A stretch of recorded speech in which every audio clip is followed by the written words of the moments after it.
I just hope to be half as entertaining as Jono. Okay.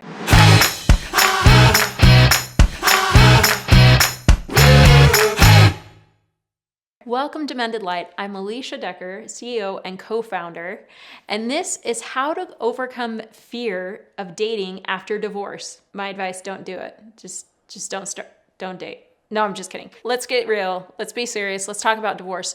Divorce is hard. Divorce is miserable. I would not wish it on my worst enemy. So here's the thing. I mean, if you've been divorced, you know that. Even if it's the right thing for you, even if it's the right thing for your children, if children are involved, divorce is challenging. And sometimes you're in a situation where divorce is the answer. It's the right thing to do. It is the path that you need to walk. It doesn't change the fact of how challenging it is. And then you get divorced and you're lonely and you're sad and you're heartbroken and you don't want to be alone, but you don't want to go through the potential trauma of what you just went through, and what about your kids, and what are they gonna think, and your family and your friends. There is so much. No wonder it can be traumatizing. So how do you get through the fears that your future could potentially, or will potentially, just look like the past that you got out of, right? Because that fear is always there. There's always a fear of repeating it, or of having different traumas, or harder things, right? How do you have the life that you've always hoped for, but you don't even know is possible? So here's some guidelines. I know not all of them are going to be a fit for everyone, and we all have our individual challenges, but I know these will be helpful along the way. So here's the thing. Don't rush yourself into doing something that you're not ready for. If you are not ready to date, that is okay. Let go of the shoulds. Let go of the judgment. Let go of what you think you need to be doing, and do the things which feed your soul. So often in divorce and in marriage, there's so much of taking care of other people. There's so much of trying to meet needs. And so often, especially in divorce, there's financial strain, right? Don't add one more thing to your plate until you're ready. Do not push yourself into something you think you should be doing, and give yourself time and space, and don't do it until you're ready to. Okay, so for example, for me, after my second divorce, I was never getting remarried at all. And for that matter, after my first divorce, I was in no rush either. And so I spent a lot of time with my brother, who was single. And it's like he became my little security blanket, right? Because I wanted to go out and do things, or I wanted to go get lunch, but I didn't want to go by myself, but I didn't want it to be a dating situation. And it was hilarious because people around town, it was a small town, that didn't know that was my brother. It would get back to my former spouse, that I was dating this guy all the time, and he had a motorcycle, but it just turned out to be my brother. Not creepy. Hey, bro. But don't rush into something that you're not ready to do. Get a brother, get a sister, get a best friend. Have someone who's going to be your buddy, and it doesn't need to look like dating. Which takes me to my second point. When you are ready to start dating again, do it in a form and a fashion that works for you. Maybe you're comfortable with just going out on group dates. Maybe you're comfortable with just meeting people for coffee. Do it in a way that works for you. It doesn't need to look like a certain thing. So when you're ready, take the smallest step forward that you can possibly take without falling. Maybe it looks like coffee dates. Maybe it looks like group dates, like I said. I had a very, very strict policy when I started dating again, is I wasn't ready to be serious with anyone, maybe ever again, right? And so I never went on more than 2 dates with a person because I wasn't ready for it to be serious. And I also didn't want the stress of wondering if I was leading them on, or they thought this was going somewhere when it wasn't, because they couldn't possibly understand that everything that I had been through. Also, I had a son, and so I wasn't ready to have him even be aware that I was dating. And so I only dated when he was with his dad, or he was out of town, or he was gone somewhere, right? Because my dating life did not overlap with my parenting life. And that's what worked for me. And so you need to get clear on what works for you and only do what you're comfortable with. Taking these tiny steps forward when you are starting to date again will help you address those fears, will help you confront those fears. But recognize that it's not a one and done thing. So you're not going to just get to a certain point in your dating relationship or even like engagement and married where those fears just go away. Like if you've experienced a decent amount of trauma in your past relationships, that stuff stays with you. It always stays in the back of your mind of like, yeah, I think they're a good person, but what if? Like, I think they're an honest person, but what if? Like, I think they're this, but what if they're not? And they really have like this whole other part of themselves that they're hiding from me.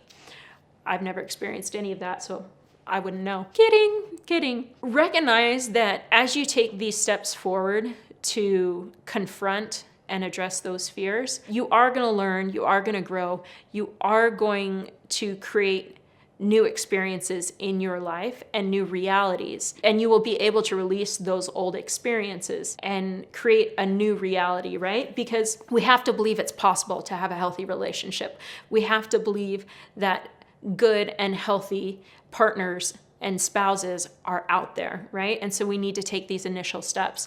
But those fears will come up again and again.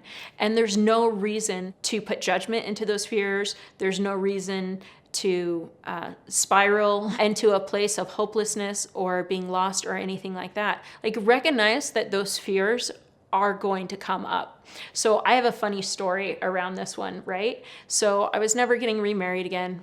We visited that, and it turns out that I met someone and we became friends, and he lived across the country, so that was safe. And we were friends for quite a while, and then we started dating, long distance, and then, we moved into this place of engagement. So I was picking him up one time from the airport. I had a lot going on professionally and in my career, and of course I had my son, and all those things. And I didn't even recognize that like I was in a fearful place or I had any insecurities going on. And I'm a pretty conscious person, I would say. I'm pretty well aware of like what I'm thinking and feeling and what's going on for me. And so I go to pick him up from the airport, and I kid you not, we're still living across the country from each other, but our marriage date is getting a lot closer. We're supposed to be doing a lot of like wedding preparation stuff. And I start panicking, and I'm waiting for him to come out the escalators down to baggage claim, and he's not there. And I had just talked to him, and I'd just been texting to him, but now he's not answering. And I try calling him, and I'm saying like maybe 3 minutes goes by, right? 3 to 5 minutes, and I can't get a hold of him. And I'm like losing it. And I don't even know what I thought was happening. But like 3 to 5 minutes had gone by. I was there to pick him up at baggage claim, and I couldn't get a hold of him. Well, it turns out he was in the bathroom, and he was changing into a suit so he would look nice. Oh, no. And at the Vegas airport, you can get the darndest things from the vending machines. You can actually get a bouquet of roses out of the vending machines. So my husband, being the sweet, thoughtful person he is, he'd just flown from across the country. He couldn't bring flowers with him on the plane very well. So he had picked up roses from the vending machine in the lobby, and then he had gone into the bathroom to change into his suit. And he had had this suit for quite a long time. And so it was kind of small on him, and he hadn't worn it for a few years. So the suit didn't actually fit. Like, it was short on the arms, and it was short in the legs, right? And so his suit's too small for him.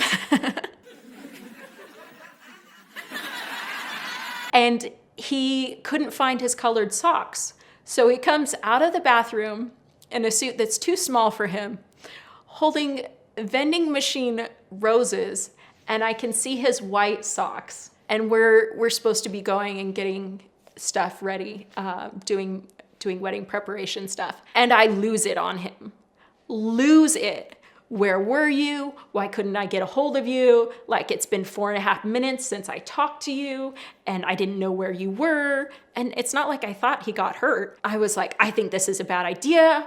I think we shouldn't get married because I couldn't get a hold of you for 4.5 minutes. And for some reason you gave me roses from a vending machine and you can't even wear a suit that fits, and you have white socks on with the suit. I kid you not.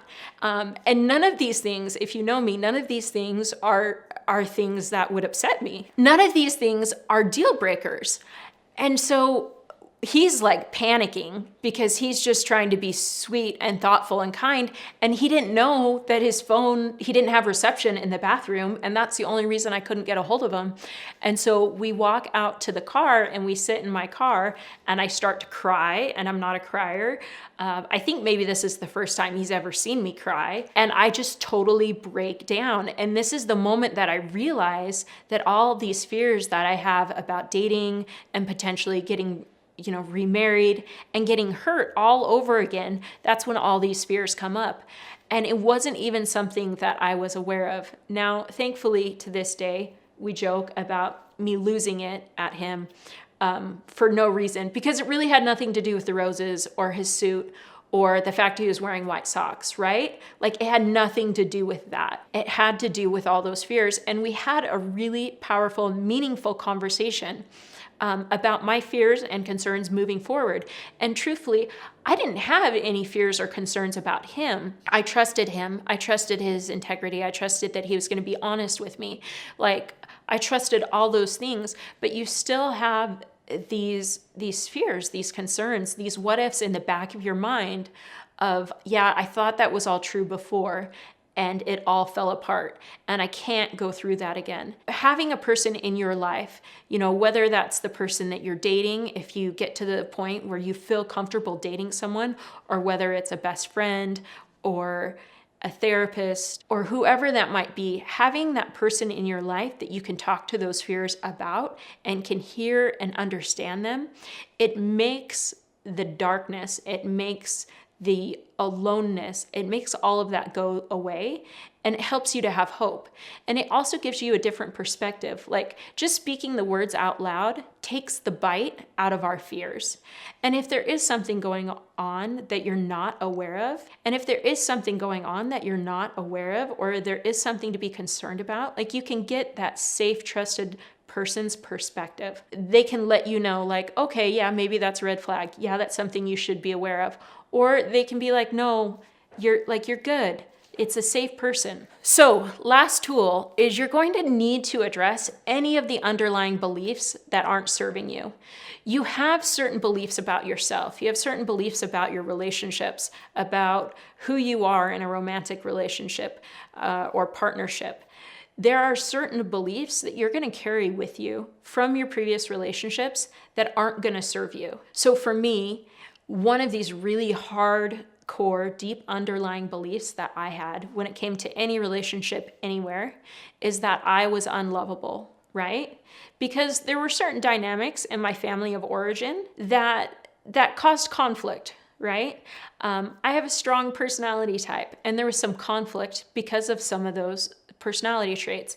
And then I had gone through 2 marriages, and it had been rough for a lot of different reasons. It had been rough. And so I had this underlying belief that no one was ever really going to love me for who I was. And now, from the place that I'm at now, I realize that that's not a true belief. I call it an incongruent belief. It's not congruent with who you actually are, but it is something that you believe. We have lots of videos that talk about restructuring your beliefs about yourself. We're not going to go into the details of how to do it here, but check out our channel, look for some of those videos, and pay attention as you take these steps through getting over your fear and being in a place where you feel comfortable dating again.